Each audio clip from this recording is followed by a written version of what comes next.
Okay, common mistakes with messaging. That's what we decided to talk about, right? Yep. Okay, so you're on the phone with clients all the time, Yep. helping them run ads and everything. Let's just start talking about these mistakes. Like, people make mistakes with ad messaging all the time. Yep.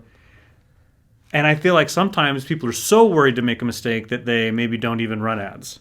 So Yeah. there's kind of like a flip side there. So Yep. how do we kind of help identify those mistakes and then demystify it so that people can start running their ads and not like overthink everything? Yep. So I think, one of the big mistakes that's made when you're doing messaging is having the messaging be too like bland. That's number one. Meaning bland, like there's nothing exciting. Like I always like to use Dan Kennedy's example. He says he gets a direct mail piece from maybe an insurance broker that just says, "Hi, my name is Bill and I sell insurance. Call me." And he's like, and then he makes fun of it and says, "Man, I can't wait." Like there's nothing enticing there, right? So that's number one. The messaging is too bland. Number two is not even having a call to action. Yeah. So not being specific of, I talked with a client last night where that's what he was running into is he's doing as Brian Tracy. I don't know if you ever read some of his stuff, but Brian Tracy talks about tap dancing around everything but asking them to take action. Oh, really? So you would say, you do all this, our product does this, it's so nice, it'll help you do this, and then there's no ask. Then the customer's kind of left with, okay, so what do I do next? And you've already lost them once they have to really think about it. Does Brian Tracy, I've never heard of, does he actually teaches this as like a method of successfully marketing? No, I'm sorry. So let me clarify. Bad. I was like, what? Brian Tracy is making fun. Oh, he points out He's that's saying, don't do that. Don't do that. Gotcha. So sorry, Brian Tracy. That's I was like, what? No. So he teaches that a lot of people are afraid of the rejection part subconsciously, so they end up doing all these things except actually asking them to do what it is I get that. I get that, especially if it's like your thing. Yes. It's way easier to deal with that, rejection. Rejection. I was going to say regression. Yeah. Thinking of programming stuff lately. When it's not yours, not your baby, right? Yep. And so you might be an expert in a field, and then you decide to split off and create a side hustle or start that business or whatever. But now it's your baby, and it's hard to go out there and get rejected. So someone's unintentional behavior might be to just dance around without actually being direct and say, sign up now. Yep. And that's another common mistake. And that's, you can run into that, especially if you haven't done sales or stuff like that before, and you're not essentially used to the rejection, or you just take it maybe a little more personally. You can work your way out of that. Okay. So it's not like you stay there forever and you either have or you don't. It's more of you just have to train yourself to be okay with the rejection. But that's another big mistake, is not actually having a call to action or a clear call to action. Yeah. Simply because most likely it could just be you're worried about rejection.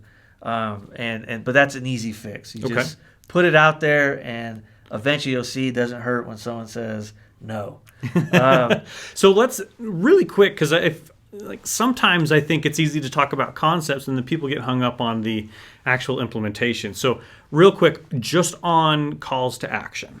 Let's talk about Facebook ads, YouTube ads, and then maybe Google search ads, just to kind of how do you put a call to action in each of those? Because the formats are different. Yes. Right? And so what are some good call to action ways you can actually put that in there? Yeah, I mean, so you basically just want to be as simple as possible, right? So with video is great because you can have two calls to action, basically. One in the actual video, and then one on your ad copy when you're doing Facebook, and even on some of the YouTube ads when they're going on the display network. So the simplest ones are, click the link below, go to the website, fill out the form, and then this is what's going to, give them kind of what's going to happen. Tell them, buy today, very direct, right? What you don't want to do is leave it up to chance, hey, we can help you out, whatever, and then... Yeah. So if you're interested, consider contacting us. Don't use words like maybe or consider or any of those. Those are kind of iffy words. Be more direct, would you like to sign up today? Yeah. Click the link below to sign up. Yeah. Buy today and get this. Essentially, good calls to action are the equivalent to strong leadership words. Yeah. Right? Taking leadership. As the salesperson or the marketer, your job is to lead them to do the next step, because that's what the buyer, the consumer needs and wants, is someone to lead them to the solution or whatever it is they're looking for. Something, if maybe the product just is for pure vanity or for pure, pleasure, sell that, right? Just tell them directly. That's what it is. That's legit. Like those are totally legitimate angles. Half our economy is built on it. So YouTube, Facebook, you can put a button on your ads, whether it's a video or an image ad. You can have a button there that can say download, whatever. And then right next to that button, you can have some headline text that could say something like, click the button to get it today, whatever. Sometimes you have to play around with the wording just to get it to fit character-wise, so it's all readable on Facebook. But and then the tough one, though, this is the one I feel like a lot of people really struggle with, is Google search ads. Sure. And maybe not everybody's running Google search ads because they're a little bit intimidating. Yeah. But calls to action Google search ads, because you've got limited space and there's no images. What do you do there? So calls to action really, and it feels like Google pushes this as well, is essentially, same thing like whatever the offer is, right? So it depends on what you're matching, right? So if you're matching a keyword, let's use fitness, always use fitness, how to lose weight, right? So your call to action would be, let's say a common one, 90-day transformation plan, learn more. And then in your subtext, you can write, this plan does X, Y, and Z. Visit the website to go ahead and download or to buy or whatever, right? But the key really is the matching of what they're looking for and the words you're using. So if they're looking for weight loss, you don't have to be super specific, like click this link now. Yeah. You can just have the programming and imply, because we're all trained now to when we see an ad and it says something on search, we know to click it.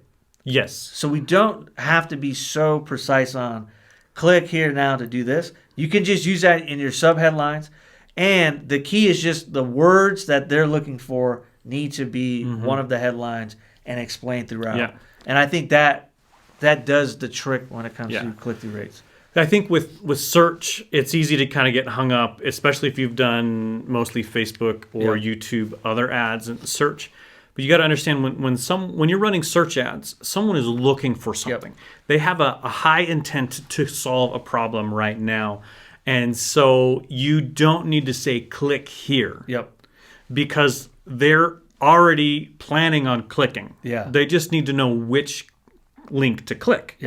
And so you don't necessarily need to do that. In Facebook, you do need to say click here, because people are looking at funny animal pictures or arguing with their crazy uncle about differences in politics, right? You do need to say click here to get this, or and remember, whatever. One is so Facebook and YouTube and all that. That's interruption marketing. Yes, psychologically, right? So you went on to scroll to waste time, not to look for something. Versus Google search is you have been, in your mind, you're like, where's the next travel location I want to go?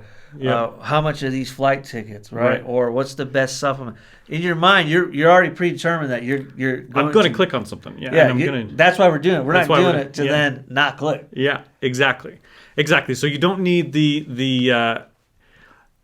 you don't need to interrupt them or grab their attention or whatever. You just need to be very clear on what they're getting and what it's going to mean for them in your ad copy. That's where message to market match is key.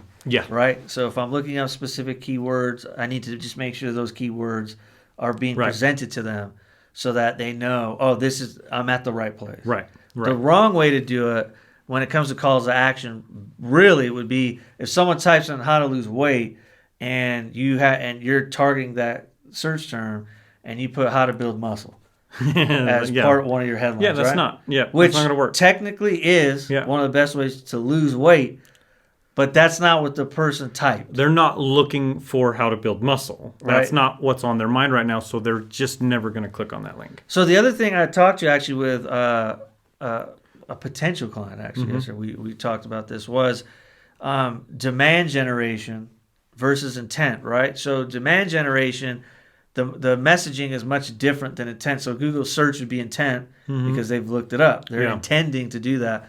Demand generation is more on Facebook and YouTube where you're kind of convincing someone that they either have a problem and need that solved, or there's some type of pleasure or vanity or whatever that they should want. Right. Right? And demand generation is basically really educating them and irritating whatever that problem is or triggering that issue to then get the customer to want to do it. Now, demand generation marketing is a lot different than intent. You could make the arguments a lot harder, right? Yeah. Because you are trying to convince someone.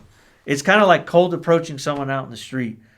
Like it brings you back to my fitness sales days where I'd be in the parking lot of Target selling gym memberships to random strangers who are obviously just going to Target. Yeah. Right? That's demand generation. I have to create a demand and you have to do it quick. Right. So you have to be efficient with your wording. So when you're doing demand generation, which is interruption essentially, you have to think of all the reasons why someone is going to tune you out, and you have to figure out how do I get them to tune in very quickly. Right.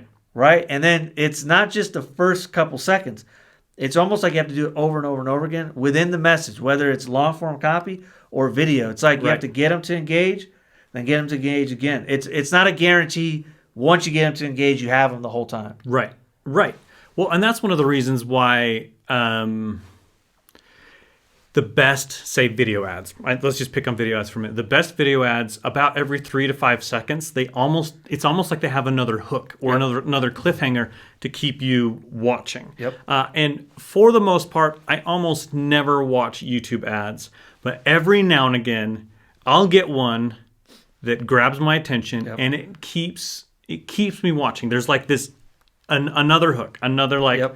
I don't know if you want to think of it like another hit of the advertising drug, right? Like you're getting. I'm like, what are they going to do next? Dopamine. And almost always, at least for me, and I think this is probably pretty universal, but almost always, those are ads that have YouTube ads specifically that have a very high quality storytelling framework. Yep. Right. They're telling a story about maybe how they solved this problem or something like that. Or maybe it's a funny story. There's this sunglass company that makes titanium sunglasses that I will watch their ads every time they pop up. I can't even remember the name of the company right now because it's been a while, but they're really good at storytelling and it's geared towards men my age, and so it ticks all of my funny boxes about just being a guy at my age, right?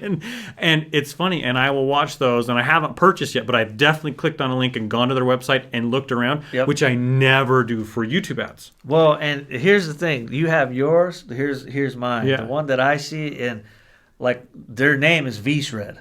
So VShred is the company, and it's targeting me because I'm always looking at fitness topics. Yeah. Right? And they're a fitness company trying to get you to lose weight and get a six-pack, right? Yeah. And so what's interesting about they are very good. I heard they have 2,300 different versions of their ads that they're currently testing. What? And they're all like they're similar in nature, just they change out the front hook or they're just doing combinations, right? Okay. But basically what they're doing is they're all story ads. So it starts right out the gate. They're like, I never thought that I could have a stomach like that's like one of the hooks. Right. I have a stomach like this. And then it's before and after pictures in the video. And then it's interviewing the guy on what he did and what his wife is saying. Mm-hmm. And it, like, as you can see, I've seen these ads enough to I pretty much know all the scripts. Yeah. And this is VShred. I see their ads at least 8 times a day, and they must be doing heavy retargeting. Well, they must be, and it must be working because that costs a lot of money. There's no doubt it's working. Yeah, that costs a lot of money. You don't keep running ads like that if you're losing money hand over fist, right? Like it's working.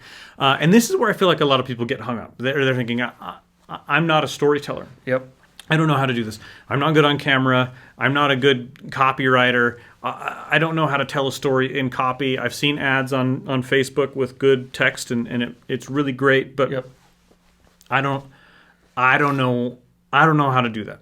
So how do we help people bridge that gap from this place of insecurity. I don't know how to do this too. Sure. Let's get something out there and start going. Just find. So basically, here's the ultimate hack. Film yourself or a customer or someone who can communicate this message if you don't feel comfortable, and then find a video editor to edit it and send them a link of something that you've seen and say, can you make something similar? Yeah. That's the ultimate hack. So if you don't know what to do, just do that.